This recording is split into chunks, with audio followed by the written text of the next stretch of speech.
നമസ്കാരം. ഇന്ന് നമ്മുടെ 70ാമത്തെ എപ്പിസോഡാണ്. ഇന്ന് ഞാൻ പറയാൻ പോകുന്ന അഭിനയത്തെക്കുറിച്ചാണ് കേട്ടോ.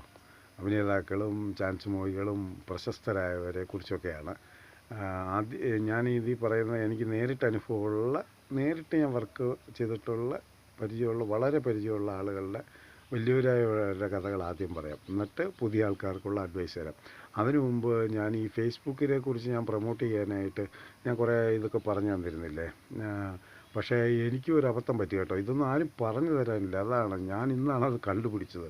കാരണം എനിക്ക് 1,17,000 ചില്ലുവാനും 90 ദിവസം കൊണ്ട് വ്യൂവേഴ്സ് ഉണ്ട്. എൻ്റെ വാച്ച് അവർ 60,000 മിനിറ്റാണ് വേണ്ടത്. അതൊക്കെ കവർ ചെയ്ത് പോയി. എന്നിട്ട് എനിക്ക് ഏണിങ്സ് കിട്ടാത്ത ഈ മാസം എന്നൊക്കെ ഞാൻ ചിന്തിച്ചുകൊണ്ടിരിക്കുകയായിരുന്നു.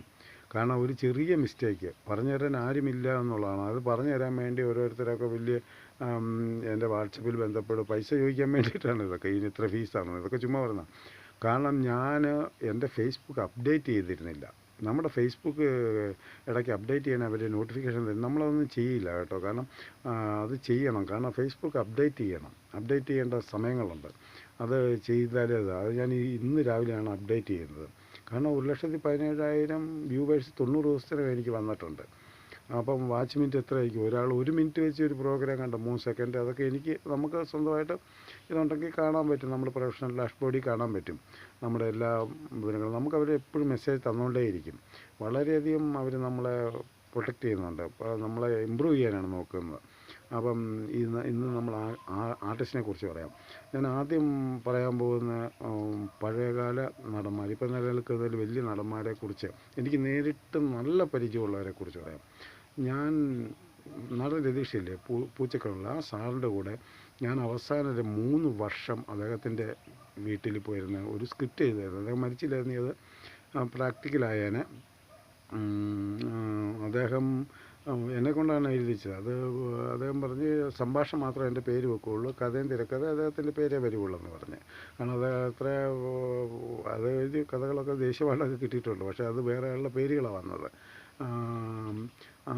അദ്ദേഹം അത്രയും വലിയ മനുഷ്യനായിട്ടും ആദ്യം ഞാൻ എഴുതാനായിട്ട് അദ്ദേഹത്തിന് മുമ്പിൽ ചെന്നപ്പം ഞാൻ അദ്ദേഹത്തിൻ്റെ മോനൊരു സിഗരറ്റ് ഒന്ന് മേടിക്കാൻ റോഡ് ക്രോസ് ചെയ്ത്, ഈ തമിഴ്നാട്ടിലെ പുള്ളി കമ്പത്താണ് താമസിച്ചുകൊണ്ടിരുന്നത്, ക്രോസ് ചെയ്യുന്ന സാറേ ഞാൻ പോയി വാങ്ങാം എന്ന് പറഞ്ഞപ്പോൾ അദ്ദേഹം എന്നോട് പറഞ്ഞൊരു വാക്ക്, ജോയ്സൺ എൻ്റെ സിഗരറ്റ് വാങ്ങാൻ വന്നതല്ല, എനിക്ക് എഴുതാൻ വേണ്ടി വന്നതാണ്, അത് ചെയ്യുക എന്ന് പറഞ്ഞു. അവസാനം വരെ ഞങ്ങൾ തമ്മിൽ എന്തോ ഒരു അച്ഛൻ മോൻ ബന്ധം. ഇപ്പോഴല്ല കേട്ടോ, ഒത്തിരി 10-20 കൊല്ലമായെന്ന് തോന്നുന്നു അദ്ദേഹത്തിൻ്റെ കൂടെ ഞാൻ പോയിട്ട്.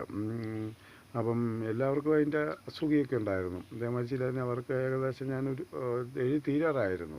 അപ്പം അങ്ങനെയൊക്കെ അദ്ദേഹം പല വർക്കുകൾക്ക് രാവണപ്രഭു ദേവസ്വം ഏതിലൊക്കെയോ അദ്ദേഹം അഡ്വാൻസ് വാങ്ങിയിട്ട് തിരിച്ചു കൊടുത്തു. കാരണം അദ്ദേഹത്തെ കുറ്റം പറയുന്ന ഒരുപാട് പേരെ ഞാൻ കണ്ടിട്ടുണ്ട്.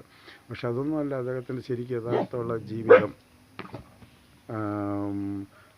അദ്ദേഹത്തിൻ്റെ ജീവിതം ഒരു ഭയങ്കര ഒരു ട്രാജഡിയായിരുന്നു. അദ്ദേഹം പൈങ്കുളം ഹോസ്പിറ്റലിൽ വരെ അഡ്മിറ്റായ ഒരു അവസ്ഥയുണ്ട്. അങ്ങനെയൊരു അവസ്ഥയുണ്ട് അദ്ദേഹത്തിന്. അതൊന്നും മനസ്സിലാവും. വളരെ നല്ല മനുഷ്യനായിരുന്നു, എനിക്കറിയാവുന്നു. പിന്നെ അതുപോലെ തന്നെ വലിയ വലിയ ആർട്ടിസ്റ്റുകളാണ്. ഞാൻ ഈ പൃഥ്വിരാജിൻ്റെ വളർച്ചയിൽ എനിക്കിഷ്ടമുള്ളത്, അദ്ദേഹം എന്ത് ചെയ്താലും എനിക്കിഷ്ടമുള്ളതെന്ന് പറഞ്ഞാൽ, ഞാൻ മല്ലിക ചേച്ചിയുടെ കൂടെ, അത് മധുസാറായിരുന്നു മല്ലിക ചേച്ചിയുടെ ഹസ്ബൻഡായിട്ട്, നമ്മുടെ ശരിയുള്ള മധുസാറ് അഭിനയിച്ചത്. ഒരു ചെറിയ വർക്കാണ്. മല്ലിക ചേച്ചി പോകാൻ നേരത്ത് അവിടുത്തെ പ്രൊഡക്ഷൻ ബോയ്സിനും അവിടുത്തെ യൂണിറ്റുകാർക്കും അന്നത്തെ കാലത്ത് എത്ര കൊല്ലമായി 1,000 രൂപ വെച്ച് 1,000-2,000 രൂപ വെച്ച് കൊടുത്തേച്ച് പോയി. ഞാൻ അങ്ങനെ ആരിലും കണ്ടിട്ടില്ല. അങ്ങനെ ആ മല്ലിക ചേച്ചിയുടെയൊക്കെ ആ നന്മയാണ് അവരുടെ മക്കളൊക്കെ ഇത്രയും വളരാനും ഇത്രയും ഇതൊക്കെ എത്താനും ഞാൻ ചിന്തിച്ചിട്ടുണ്ട്. മല്ലിക ചേച്ചി അത്ര സോഫ്റ്റായിട്ട് ഇടപെടില്ല, എല്ലാം തുറന്ന് പറയും. എന്തുണ്ടായാലും തുറന്നടിച്ച് പറയുന്നൊരു രീതിയാണ്. കാരണം മല്ലിക ചേച്ചി ലൈഫിൽ ഒത്തിരി കഷ്ടപ്പെട്ടിട്ടുള്ള വ്യക്തിയായിരുന്നു. പക്ഷേ ആ നന്മ അന്നേരമാണ്. ഞാൻ വിചാരിച്ചു എനിക്കും ഒരു 10-20 രൂപ തന്നിരുന്നെങ്കിൽ. അന്ന് ഞാൻ വെറും അസോസിയേറ്റ് ഡയറക്ടറാണ്. അന്ന് തന്നെ മധുസാറ് വർക്ക് ചെയ്യുമ്പോൾ മധുസാറിന് ഞാൻ പ്രോംപ്റ്റ് ചെയ്ത വർക്കുകളിലൊന്നും പ്രോംപ്റ്റ് ചെയ്യാൻ പറ്റാതെ വന്ന ആകെ മധുസാറിൻ്റെ അടുത്താണ്. കാരണം മധുസാർ തെറ്റിക്കും അത്. എന്നിട്ട് മധുസാർ പറയും ഞാനത് തെറ്റിച്ചതെന്ന് പറയും. കാരണം മധുസാർ പ്രോംപ്റ്റിങ് അത് ക്യാച്ച് ചെയ്യാൻ പാടാണ്. എന്നിട്ട് ഡയറക്ടർ തന്നെയാണ് അത് ഇത് ചെയ്തത്. കാരണം അന്നേരം മാസാറിൻ്റെയൊക്കെ നന്മയിലാണ് മാസാറിൻ്റെ കാലയിൽ ഞാൻ കുത്തിയിരുന്നുകൊണ്ട് ഈ നിലത്ത് കുത്തിയിരിക്കുക മാസാറ് ചേറിലിങ്ങനെ ചാരികസയിലിരിക്കുക ഞാൻ കുത്തിയിരുന്ന് സ്ക്രിപ്റ്റ് പറഞ്ഞു കൊടുക്കുകയാണ്. അതിന് ശേഷമാണ് അയ്യോ ഞാൻ എവിടെ കാല് കുത്തിയിരിക്കുന്നത്, ഇത്രയും പ്രായമുള്ള ഇത്രയും ബഹുമാനിക്കുന്ന ആൾ. ഞാൻ പെട്ടെന്ന് കൈയെടുത്ത് സോറി സാർ ക്ഷമിക്കണമെന്ന് പറഞ്ഞു. അതൊന്നും സാരമില്ലടാ എന്നതിനോട് എടാന്ന് പോലും എന്നെ വിളിച്ചില്ല. പിന്നെ ദേവൻ സാറ് ഈ നല്ല എത്ര ഈസിയാണെന്നറിയാം ഇവരെയൊക്കെ ഹാൻഡിൽ ചെയ്യാൻ. ദേവൻ സാറ് ഞാനൊരു സിനിമയ്ക്ക് വേണ്ടി ദേവൻ സാറിന് 25,000 രൂപ അഡ്വാൻസ് കൊടുത്തിരുന്നു. ആ സിനിമയുടെ ഷൂട്ടിങ് പോലും 2 ദിവസം നടന്ന ദേവൻ സാറിൻ്റെ ഒരു സീൻ പോലും എടുക്കാൻ പറ്റിയില്ല. പക്ഷേ ദേവൻ സാറിനോട് ഞാൻ ആ കൊടുത്ത 25,000 രൂപയിൽ നിന്നും ഞാനൊരു ആവശ്യം വന്നപ്പം അങ്ങനെയല്ല കടമായിട്ട് ഞാൻ ദേവൻ സാറിനോട് കുറച്ച് പൈസ തരുമോ എനിക്ക് കടമായിട്ടെന്ന് ചോദിച്ചപ്പം ഞാൻ പ്രതീക്ഷിക്കാതെ അതിൻ്റെ ഇരട്ടി പൈസ എനിക്ക് ദേവൻ സാറ് എന്നെ ഗൂഗിൾ പേ ഒന്നും ഉപയോഗിക്കില്ല. ദേവൻ സാറ് ആരുടെ ഒരാളുടെ ഗൂഗിൾ പേ ഞാനൊരു ഇരട്ടി പൈസ എനിക്ക് തന്നു. എന്നിട്ട് എന്നോട് പറയുകയാണ് ഇനിയൊരു വർക്ക് ചെയ്യുമ്പം പൂർണ്ണമായും പൈസ കരുതിയിട്ടേ ചെയ്യാവുള്ളൂ. അത് ഞാൻ കാരണം ദേവൻ സാറിനെ ഒന്നും അത്ര ഇതായിട്ട് കരുതരുത്. കാരണം രജനീകാന്ത് സാറ് ആത്മബന്ധം ഉണ്ടായിരുന്ന മനുഷ്യനാണ്. അതൊക്കെ പേഴ്സണൽ വിഷയങ്ങളൊക്കെ സംസാരിച്ചുകൊണ്ടിരുന്ന ആളാണ് ഭാഷ തൊട്ട് ഈ ദേവൻ സാറിനോട്. അത് എന്നോട് പറഞ്ഞു നിങ്ങളോട് എനിക്ക് റെസ്പെക്റ്റ് ആടോ എന്ന് ഈ ഒരു വർഷം മുമ്പ് പറഞ്ഞു ഇനി ഒരു വർക്ക് എന്ന ജോയ്സിന് വേണ്ടി വരുമെന്നൊക്കെ. പിന്നെ അതുപോലെ തന്നെ ഈ പെൺകുട്ടികൾ ഞാൻ ഏറ്റവും കൂടുതൽ അടുത്ത് ഇടപെട്ട് സംസാരിക്കുകയൊക്കെ ചെയ്തിട്ട് അമല ഗിരീശനാണ്. അതായത് ചെമ്പരത്തിയിലെ നായിക. ഇപ്പോൾ ഒരുപാട് സീരിയലുണ്ട് ആ കുട്ടിക്ക്. അത് കല്യാണി എന്ന് വിളിച്ചിരുന്ന ആ കുട്ടിയായിട്ട്. ആ കുട്ടി ഞാനുമായിട്ടുള്ള ഒരു പരിചയം എല്ലാവർക്കും അത്ഭുതമായിരുന്നു. ആ കുട്ടി ആരെങ്കിലും ദേഷ്യപ്പെട്ടാൽ അത് ഭയങ്കരമായിട്ട് ദേഷ്യപ്പെടും. ചില ഡബ്ബിങ്ങിന് വിളിച്ചാൽ ഞാനാണ് പോസ്റ്റ് പ്രൊഡക്ഷൻ ഡയറക്ടറായതിൻ്റെ. ഞാൻ വിളിച്ച ആ കുട്ടി കൃത്യമായിട്ട് വരും. പക്ഷേ ഒരു കുഴപ്പമുണ്ട്, അവൾ 5:30 വരും രാവിലെ. പക്ഷേ എല്ലാവരും ഇങ്ങനെ ഇതെന്താ ഈ ബന്ധമെന്ന്. കാരണം അവൾ എന്നെ അച്ഛനെ പോലെയാണ് കരുതുന്നത്. സ്വന്തം അച്ഛനെ പോലെ തന്നെ അവൾ എന്നെ, ഞാൻ മോളെ പോലെയും കരുതുന്നു. അതുകൊണ്ട് അവളുടെ കാര്യങ്ങളെല്ലാം അവൾ തുറന്നു പറയുമായിരുന്നു. അവൾ അതുപോലെ തന്നെ ഡബ്ബ് ചെയ്യുമ്പോൾ എന്നെ ഞാൻ കൂടെ ഇരിക്കണം. ഡബ്ബ് ചെയ്യുമ്പോഴൊക്കെ കൂടെ ഇരിക്കണം. മ്യൂസിക് എല്ലാം പോസ്റ്റ് ചെയ്യുമ്പോൾ മിക്സ് ചെയ്യുമ്പോഴെല്ലാം നമ്മൾ എഡിറ്റ് എല്ലാം കൂടെ ഇരിക്കണം. പക്ഷേ ഇവൾ മാത്രം എന്നോട് പറയും ചേട്ടൻ ഇറങ്ങിപ്പോകുന്നുണ്ടോ മര്യാദയ്ക്ക്, ഞാൻ തന്നെ ഡബ്ബ് ചെയ്യാം ചേട്ടൻ അതൊക്കെ പറയും. കാരണം ഒരു ചെറിയ മൂളൽ പോലും അവൾക്ക് തെറ്റിക്കുന്ന ഇഷ്ടമല്ല. കാരണം അത്ര അവളാണ് ഈ ലേഡീസിൻ്റെ ഈ അഭിനയത്തെക്കുറിച്ച് എന്നെ ബോധപ്പെടുത്തിയത്. കാരണം കണ്ണുകളും കൊണ്ട് അഭിനയിക്കുന്ന ഒരു ഹിന്ദി നടി അവൾക്ക് ഭയങ്കര ഇഷ്ടമായിരുന്നു. ഞാൻ അവളെന്നൊക്കെ വിളിക്കുന്ന ബഹുമാനക്കുറവുണ്ടല്ല, എൻ്റെ മോളെ പോലെ വരുന്നതുകൊണ്ടും ഞങ്ങൾ 2.5 വർഷം ഒന്നിച്ച് വർക്ക് ചെയ്തുകൊണ്ടും അവസാനം ആ സീരിയൽ തീർന്നപ്പോൾ ഒരു ചെറിയ സംഭാഷണത്തിൽ പോലും എന്തെങ്കിലും മിസ്റ്റേക്ക് വന്നു ഞങ്ങൾ പകരം വേറെ ആളൊക്കെ വെച്ച് ചെയ്ത് കളയും. ഒരു ചെറിയ മൂളലം അതിന് വരെ വരാമെന്ന് പറഞ്ഞാൽ അതിനൊന്നും പ്രതിഫലം വാങ്ങിക്കൊണ്ടല്ല ആ കുട്ടി വന്നത്. ആ കുട്ടിക്ക് ഭയങ്കര ടാലൻ്റാണ്. അത് ആയോധന കല അഭ്യസിക്കുന്നുണ്ട്, അതുപോലെ തന്നെ അത് കുതിര ഓടിക്കാൻ പഠിക്കുന്നുണ്ട്. അത് ഭയങ്കര ടാലൻ്റഡായ ഒരു കുട്ടിയാണ്. അതുപോലെയൊക്കെ നമുക്ക് അവരൊക്കെ നല്ല രീതിയിലാണ് എനിക്കറിയാവുന്നിടത്തോളം പോകുന്നത്. അതുപോലെ തന്നെ KBC ലളിത ചേച്ചി ഡബ് ചെയ്യാൻ വേറൊരു വർക്കിന്, അത് തുളസീദാസ് സാറിൻ്റെ വർക്കിനാണ്. അപ്പം KBC ലളിത ചേച്ചിയൊന്നും നമുക്ക് ഡബ്ബിങ് പഠിപ്പിക്കാൻ പറ്റില്ല. ഒരു തെറ്റ് എനിക്ക് തോന്നി. അത് മാത്രമല്ല ഞാൻ കൊച്ചായിരിക്കാൻ വേണ്ടി ഒന്നും കൂടെ റീടേക്ക് എന്നൊന്ന് പറഞ്ഞ് ലളിത ചേച്ചി എന്നെ ഇങ്ങനെ ഒന്ന് നോക്കുക. കാരണം പറഞ്ഞാൽ ഒരു തെറ്റുമില്ലാതെ എനിക്കും അറിയാം ലളിത ചേച്ചിക്കും അറിയാം. അങ്ങനെ തെറ്റ് പറ്റില്ലല്ലോ. കാരണം ആ സൗണ്ട് കൊണ്ട് മാത്രം. കാരണം മതിലുകൾ എന്ന് പറഞ്ഞ ആ സിനിമയിൽ ആ ഡബ്ബിങ്ങിൻ്റെ ഇത് കണ്ടോ, ആ വ്യക്തിയോടാണ് ഞാൻ പറയുന്നത്. ഞാനൊന്ന് കുഞ്ഞാട്ടോ. അങ്ങനെയൊക്കെ ഉള്ള ഒരുപാട് വലിയ വലിയ ആർട്ടിസ്റ്റുകൾ. ഈ സിദ്ദിഖ് എന്ന് പറയുന്ന നടൻ, അദ്ദേഹത്തെ പലരും നെഗറ്റീവ് പറഞ്ഞപ്പോൾ ഞാൻ പറയില്ല. കാരണം ഞാൻ സ്ത്രീ സീരിയലിൽ അദ്ദേഹത്തിൻ്റെ കൂടെ ഉണ്ടായിരുന്നു. ഇത്ര മാന്യമായിട്ടാണ് അവർ ഇടപെടുന്നത്. അതുപോലെ തന്നെ ഒത്തിരി മോശക്കാരായ ആളുകളും ഞാൻ കണ്ടിട്ടുണ്ട്. ഇവരൊക്കെ എന്നെ ഇത്രയും കഴിവുണ്ടായിട്ട് രക്ഷപ്പെടാത്തതെന്ന് ഞാൻ ചിന്തിച്ചിട്ടുണ്ട്. എനിക്കിപ്പോൾ ഉദാഹരണമായിട്ട് ഇത്രയും കുറച്ച് ആർട്ടിസ്റ്റുകളുടെയൊക്കെ ഞാൻ പറയുന്നുള്ളൂ. മോഹൻലാൽ മമ്മൂട്ടി സാറിനൊന്നും കൂടെ ഞാൻ വർക്ക് ചെയ്തിട്ടില്ല കേട്ടോ. ഒരുപാട് പേരുടെ കൂടെ ഉണ്ടാകുന്നത് ഞാൻ എടുത്തെടുത്ത് പറയുന്നില്ല.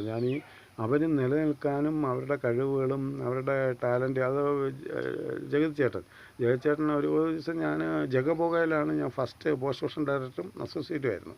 അത് ആഴ്ചയിലൊന്നും ഉള്ളതുകൊണ്ട് അത് രണ്ടും കൂടെ ചെയ്യാം. ഞാൻ ഇന്നിപ്പം എൻ്റെ സ്റ്റുഡിയോ ടൈമാണ് എനിക്ക് തരേണ്ട സ്റ്റുഡിയോ ടൈം. അതും ഗവൺമെൻറ്റിൻ്റെ കലാഭവനിലാണ് അതിൻ്റെ എഡിറ്റിങ്ങൊക്കെ നടക്കുന്നത്. അപ്പോൾ എന്നെ അകത്ത് കയറ്റുന്നുമില്ല. അകത്ത് അമ്പിളിച്ചേട്ടനാ അതുകൊണ്ടാണെന്ന് പറഞ്ഞു വെച്ച് ഞാൻ വെച്ച് ഇത് ഏതവനെ ഈ അകത്തിരിക്കുന്നത് എൻ്റെ ടൈമിൽ. അങ്ങനെ ഞാൻ സമ്മതിക്കില്ല. കാരണം ഞാൻ ഏഷ്യാനെറ്റിൽ വർക്ക് ചെയ്തിട്ടുണ്ട് കുറച്ച് ആൾ. ഏഷ്യാനെറ്റിൽ പോലും നമുക്ക് വരുന്ന 8 മണിക്കൂറോ 14 മണിക്കൂറോ 16 മണിക്കൂറോ ഒക്കെ ഞാൻ സമ്മതിക്കില്ല. വേറെ ഒരു അരമണിക്കൂറും എല്ലാം വിട്ടു കൊടുക്കും. ഞാൻ ഏഷ്യാനെറ്റിൽ വെച്ച് ഞാൻ സ്റ്റുഡിയോ വർക്കിൽ ഞാൻ സമ്മതിക്കില്ല. എൻ്റെ ടൈം എനിക്ക് വേണം. കാരണം എനിക്ക് അന്നും പ്രൊഫഷണൽ അത്ര ഇതായിരുന്നു. അപ്പം ഞാൻ ഇറങ്ങി വന്നപ്പോഴത്തേനും ആരാ ഈ ജഗതിച്ചേട്ടൻ വന്നപ്പോഴത്തേനും നമ്മൾ ഈ അഹങ്കരിച്ചൊക്കെ ഇരിക്കുന്ന ദേഷ്യപ്പെട്ടിരിക്കുന്നത് ആ ജഗതിച്ചേട്ടൻ ഇങ്ങനെ മാന്യമായിട്ട് ഇങ്ങനെ തൊഴുതുകൊണ്ട് സോറി കേട്ടോ നിങ്ങളുടെ സമയം ഞാൻ അപഹരിച്ചു, ക്ഷമിക്കണം കേട്ടോ എന്നും പറഞ്ഞ് വെച്ച് ചിരിച്ച് പേരെന്താണെന്ന് ചോദിച്ചു പോവുക. അപ്പോൾ അതുപോലുള്ള വലിയവരുടെ എല്ലാവരിലും തെറ്റുമുണ്ട്. കലാകാരന്മാരിൽ പെട്ടെന്ന് ദേഷ്യം വരും, അങ്ങനെ ഇങ്ങനെയൊക്കെ ഉണ്ട്. അതുപോലെ തന്നെ ഇനി പറയാൻ പോകുന്നത്, ഇനി അതിലേക്കൊന്നും കിടക്കുന്നില്ല, ഇനി പറയാൻ പോകുന്നത് നിങ്ങൾ ഇന്നത്തെ കാലത്ത് ഒരു ദിവസം കൊണ്ട് വന്ന ഒരു സിനിമ നായകനായി ഷാരൂഖ് ഖാനും മോഹൻലാലും മമ്മൂട്ടിയും പൃഥ്വിരാജും ഒന്നും ആകാൻ വരുന്നവരാണ് ഞാൻ കണ്ടിട്ടുള്ളത് കേട്ടോ ഇപ്പോഴത്തെ തലമുറയിൽ. കാരണം എന്ന് പറഞ്ഞാൽ ഇപ്പം ഈ ഇടയ്ക്ക് തന്നെ കുറേ പേര് എന്നെ വിളിച്ചിരുന്നു വെച്ച് ചാൻസ് കൊടുക്കില്ലെന്ന് പറഞ്ഞാൽ നെഗറ്റീവ് കമൻ്റ് ഇടാൻ നോക്കും. അങ്ങനെ എനിക്ക് ലൈഫിൽ എനിക്കൊരു 15 കമൻറ്റുകൾ വരുന്നുണ്ട് മെസ്സഞ്ചറിലും നല്ല വാട്സപ്പിലൊക്കെ. എന്നെ ഇതുവരെ 4 പേര് എന്നെ നെഗറ്റീവ് കമൻറ്റ്, അത് ചാൻസ് കൊടുക്കാത്തത് കൊണ്ടാണ്. അത് നിങ്ങൾ ഓർക്കുക, എൻ്റെ പ്രോഗ്രാംസ് ഫേസ്ബുക്കിൽ ഒക്കെ ഇട്ട് കഴിഞ്ഞാൽ എൻ്റെ എൻ്റെ എന്തെങ്കിലും നെഗറ്റീവായ സംഭവമാണെങ്കിൽ അത് ഫേസ്ബുക്കിൽ തന്നെ അത് ചെയ്ത് കളയും. കാരണം അത് എനിക്ക് മെസ്സേജും തരും, നിങ്ങളുടെ ഈ കണ്ടൻറ്റ് ഇടാൻ പറ്റില്ല എന്നും പറഞ്ഞ്. ഒന്ന് ഞാൻ വർഷങ്ങൾക്ക് മുമ്പിട്ട് എന്തോ ഒരു ഈ സ്ത്രീകൾ എല്ലാം കൂടെ ആണുങ്ങൾക്കെതിരെ പരാതി കൊടുത്തില്ല എന്തോ ഒരു സംഭവത്തിൽ. ആ സംബന്ധിച്ച് ഞാനൊരു എപ്പിസോഡ് ചെയ്തു. അത് അന്നേരം ഫേസ്ബുക്ക് അത് റിജക്റ്റ് ചെയ്ത് കളഞ്ഞു, അത് അപ്ലോഡ് ആയില്ല. അത് പിന്നെ ഈ ഇടയ്ക്ക് ഞാൻ ബേഡനെക്കുറിച്ച് 2-3 എപ്പിസോഡ് ഇട്ടു. പക്ഷേ ഒരു എപ്പിസോഡ് ഇട്ടപ്പോഴത്തേനും അതിനകത്ത് ബേഡനെക്കുറിച്ച് പറഞ്ഞല്ല, വേറൊരു സംഭവം ഞാൻ അതിനകത്ത് പറഞ്ഞു. അതുകൊണ്ട് അവരത് കളഞ്ഞു, അത് അപ്ലോഡ് ചെയ്തിട്ട് എനിക്ക് മെസ്സേജ് തന്നു അങ്ങനെയുള്ള ഇടായിരുന്നു. അപ്പം അങ്ങനെയുണ്ട്. അപ്പം ഫേസ്ബുക്ക് അങ്ങനെയൊക്കെ ചെയ്യുന്നുണ്ട്. അപ്പോൾ എനിക്കൊരു കമൻറ്റ് ഇട്ട് കഴിഞ്ഞാൽ, ഒരു 10 കമൻറ്റ് അങ്ങനെ ഇട്ട് കഴിഞ്ഞാൽ നിങ്ങളുടെ ഫേസ്ബുക്ക് തന്നെ ലോക്കായി പോകും, അത് ബ്ലോക്കായി പോകും. അത് നിങ്ങൾ മനസ്സിലാക്കുക. അല്ലെങ്കിലും ഞാനിത് ഒരു പണത്തിന് വേണ്ടിയിട്ടോ ഒരു ഇതിന് വേണ്ടിയിട്ടോ ഒന്നുമല്ല ഞാനിത് ചെയ്യുന്നത്. ഞാൻ ഒരു പ്രതിഫലം പ്രതീക്ഷിച്ചല്ല. എന്നോട് വളരെ വലിയ ആൾക്കാർ പറഞ്ഞു തന്നിട്ടുള്ളത് നിന്നിൻ്റെ കർമ്മം ചെയ്യുക, ബുദ്ധൻ പറഞ്ഞ പോലെയൊക്കെ. പ്രതിഫലം ഇപ്പോഴും സക്സസ് ആണ് ലൈഫ്. അപ്പോൾ പിന്നെ പ്രതിഫലം വരും, കർമ്മം ചെയ്യുക. എൻ്റെ കർമ്മത്തിൽ ഞാൻ തൃപ്തനാണെന്ന് വെച്ചാൽ ഞാൻ തൃപ്തനാണ്. അത് വേറെ ഓരോരുത്തരാണെങ്കിൽ അങ്ങനെ പ്രതിഫലിക്കില്ല. ഞാൻ പണത്തെക്കുറിച്ച് ചിന്തിക്കുന്നില്ല. നിങ്ങൾ വിചാരിക്കുന്നില്ല, ഞാൻ നശിപ്പിച്ച സ്വത്തുക്കൾക്ക് ഇന്ന് 6-7 കോടി രൂപയുടെ ആസ്തിയുണ്ട്. ഞാൻ സത്യത്തിൽ പറയുകയാണെങ്കിൽ എനിക്ക് ഒരു നഷ്ടമില്ല ഈ ഇൻഡസ്ട്രി കൊണ്ട്. കാരണം ഞാൻ ജോലി ചെയ്തതാണ്. ഞാൻ രാവിലെ 5 മണിക്ക് എണീറ്റ് ഇപ്പോഴും എണീറ്റ് ഞാൻ രാത്രി 1 മണിക്ക് ഞാൻ എൻ്റെ ജോലിയിൽ വ്യാപൃതനാവുന്നതാണ്. എനിക്ക് ഒത്തിരി വയ്യായ്മകളുണ്ടായിട്ടും. അതുപോലെ ഈ ചാൻസ് ചോദിച്ച് വരുന്ന ആളുകൾ നിങ്ങൾ ശ്രദ്ധിക്കേണ്ട അങ്ങനെ ഒരു കാര്യമുണ്ട്. കാരണം ഈ ഡയറക്ടർ എന്ന് പറഞ്ഞവരും ഈ സ്ക്രിപ്റ്റൊക്കെ വർഷങ്ങളോളം ഇരുന്ന് എഴുതി ഒരു പ്രൊഡ്യൂസറിന് മുമ്പിൽ പോയി പട്ടി പോലെ നിന്ന് വിട്ടുവീഴ്ചയ്ക്ക് തയ്യാറാണെന്നും പറഞ്ഞ് അങ്ങനെയൊക്കെ ചെയ്തൊക്കെയാണ് ഇവർ ഈ ഒരു പ്രൊഡ്യൂസറെ ഒപ്പിച്ചുകൊണ്ട് വരുന്നത്. അപ്പോഴത്തേനും ആർട്ടിസ്റ്റ് വന്നു കഴിയുമ്പോഴത്തേനും അവർ രാജാവാകാൻ നോക്കും. ഈ മമ്മൂട്ടിയും മോഹൻലാലും ഒക്കെ എത്ര 3 മണിക്ക് മോഹൻലാലിനോട് ഷൂട്ടിങ് പറഞ്ഞോ ആ 3 മണിക്ക് വന്നിരിക്കും. പക്ഷേ 3-3:30 ആകുമ്പോൾ ഷൂട്ട് ചെയ്തിരിക്കണം, ഇല്ലെങ്കിൽ അദ്ദേഹത്തിന് അരിശം വരും. കാരണം അത് ആ ഉഴപ്പ് കാണിക്കും. അപ്പോൾ അങ്ങനെയൊക്കെ ഉണ്ട്. അതേ സമയത്ത് ഇവർ 11 മണിക്ക് എണീക്കുക, ഇങ്ങനെയുള്ള രീതികൾ. ഞാൻ ഈ ഇടയ്ക്ക് എൻ്റെ ഒരു കൗടില്യൻ വർക്ക് തന്നെയാണ്. അതിനകത്തൊരു കൊല്ലത്തെ ഒരു ലോട്ടറി വിൽക്കുന്ന ഒരാൾ, അയാളുടെ 1-2 വീഡിയോസ് അയച്ചു തന്നു. ഞാനത് കണ്ടിട്ട് ഞാൻ അവസരം കൊടുത്തു.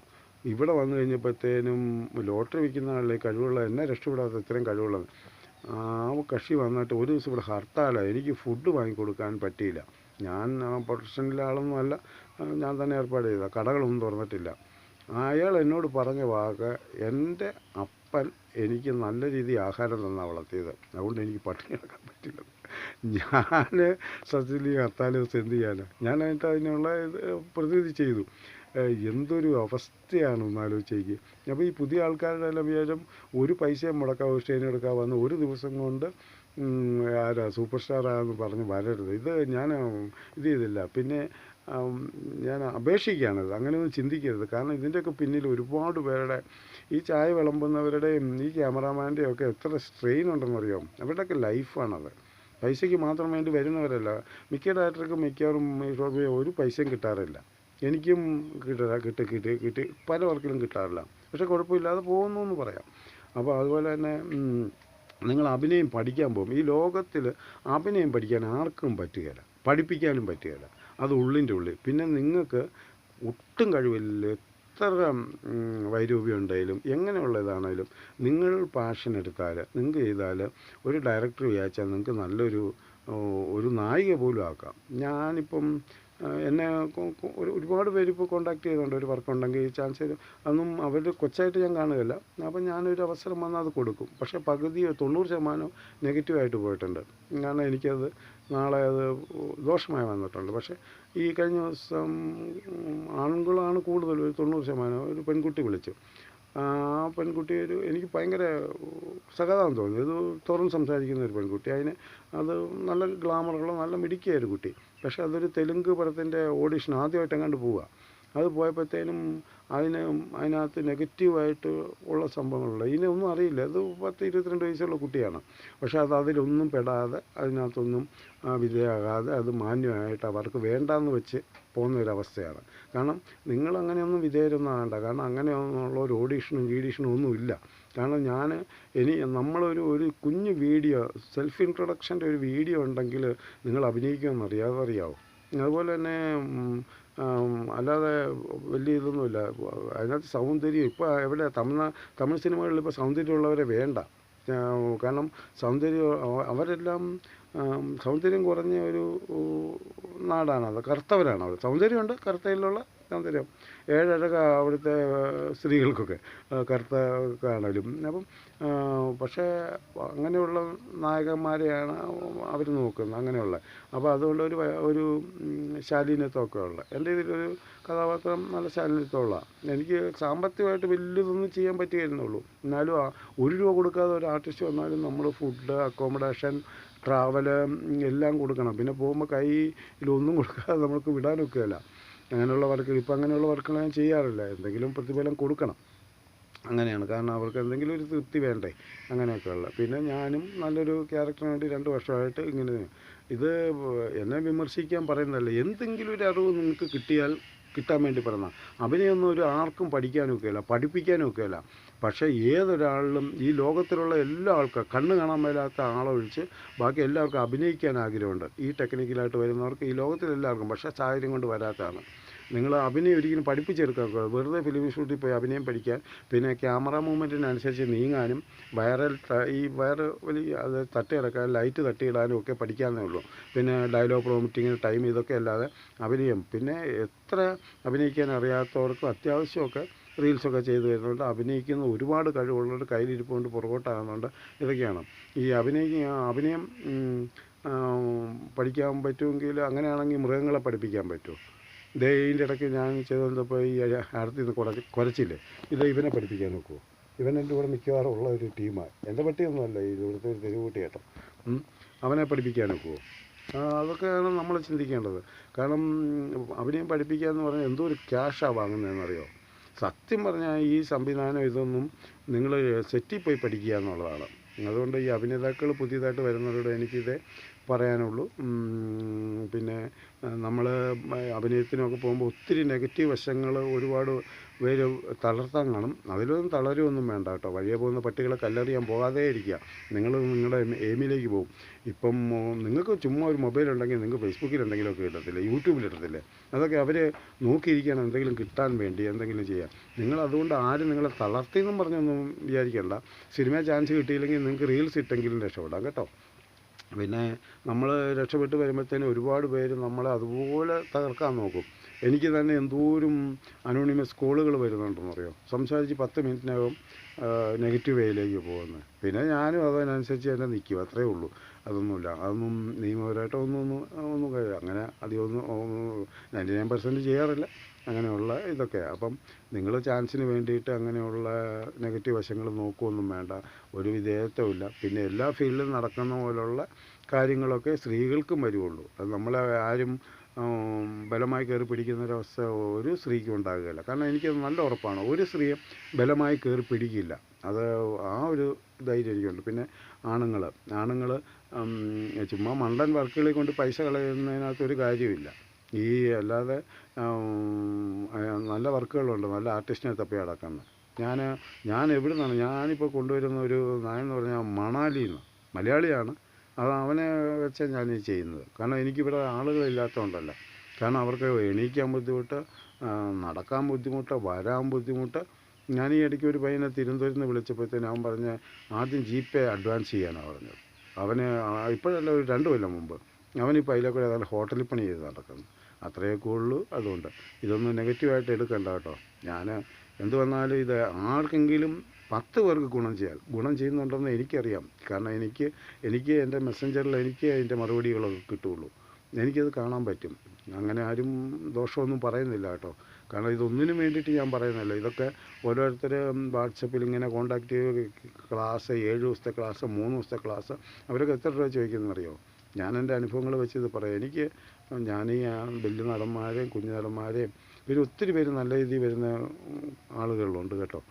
നല്ല പുതിയതായിട്ട് വരുന്നവർ, ഒത്തിരി മര്യാദയുള്ളവരും ഉണ്ട് കേട്ടോ. അങ്ങനെയൊക്കെ ഉണ്ട്. എന്തെങ്കിലും ഇത് എല്ലാ എപ്പിസോഡിലും ഞാൻ തെറ്റുണ്ടെങ്കിൽ ക്ഷമിക്കണമെന്ന് പറയുന്നതിൻ്റെ കാര്യം,